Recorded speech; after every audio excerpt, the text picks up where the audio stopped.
যত দ্রুত নির্বাচন আপনি দেওয়া যায়, জনগণের ভোটাধিকার প্রয়োগ করে তারা তাদের নির্বাচিত সংসদ গঠন করবে, সরকার গঠন করবে।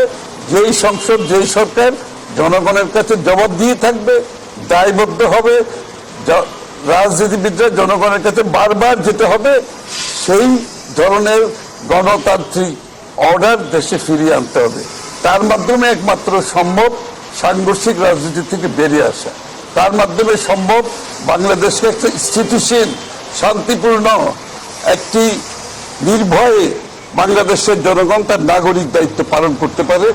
এর ব্যতিক্রম আর কোনো কিছু সম্ভব নয়।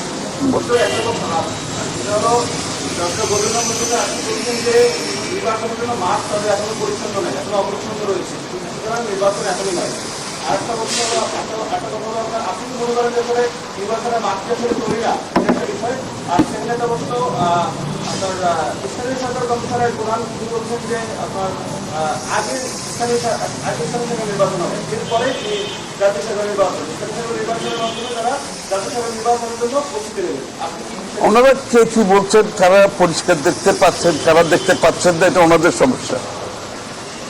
আমরা আমাদের রাজনৈতিক দল হিসেবে আমরা যারা রাজনীতি করি, আমাদের দায়িত্ব হচ্ছে জনগণের মালিকানা ফিরিয়ে দেওয়া, জনগণের ভোটে নির্বাচিত সদস্য সংসদ সরকার গঠিত করা, যারা জনগণের কাছে দায়বদ্ধ থাকবে।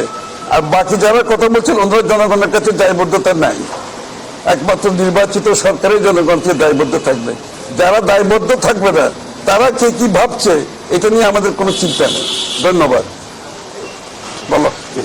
বিসমিল্লাহির রহমানির রহিম। আমি প্রথমেই ধন্যবাদ জানাচ্ছি বিএনপির মাননীয় স্ট্যান্ডিং কমিটির মেম্বার শ্রদ্ধেয় খসরু ভাইকে আজকে আমাদের এই আলোচনার অবস্থান তৈরি করবার জন্য।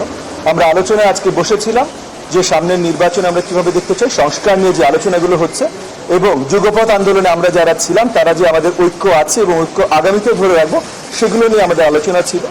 নির্বাচন সংক্রান্ত আমাদের আলোচনা ছিল যে আমরা আসলে যৌক্তিক একটা সময় নির্বাচন দেখতে চাই। অন্তর্বর্তীকালীন সরকারের কাছ থেকে আমরা পরিষ্কার একটা রোড ম্যাপ দেখতে চাই। সময়টা যেমন আমরা চাই যে জনগণের প্রধান অধিকার ভোট দেওয়ার অধিকার, এই অধিকারটা তাদের কাছে যত শীঘ্রই ফিরিয়ে দেওয়া যায়। কারণ যতই আমরা সংস্কার বা যেই ডিসিশনই নিতে চাই না কেন সেটা একটা ম্যান্ডেট লাগবে।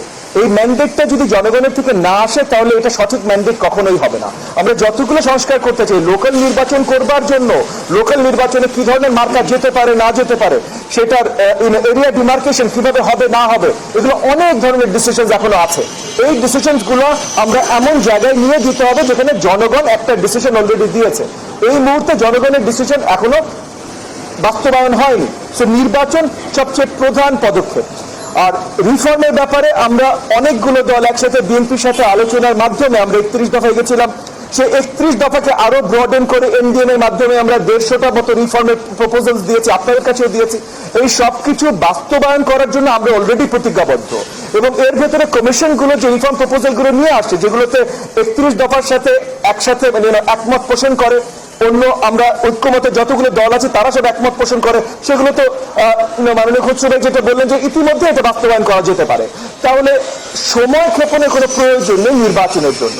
নির্বাচন প্রথমত দরকার, কারণ কোনো সরকার কোনো বড় ডিসিশন নিতে পারে না জনগণের ম্যান্ডেট ছাড়া।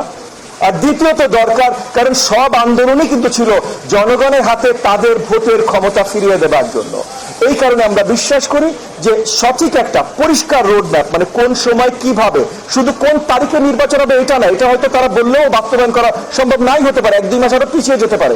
বাট কোন কোন কাজগুলো করে কিভাবে কোন সময় এবং সেই সময়টা যেন খুব বেশি দেরি না হয়, যেন জনগণ আশাহত না হয় এবং তাদের ডিসিশনগুলো সরকারের মাধ্যমে বাস্তবায়নে এইভাবে এইটা আমরা দেখতে চাই। এবং আজকে আমাদের আলোচনা এই আঙ্গিকেই ছিল।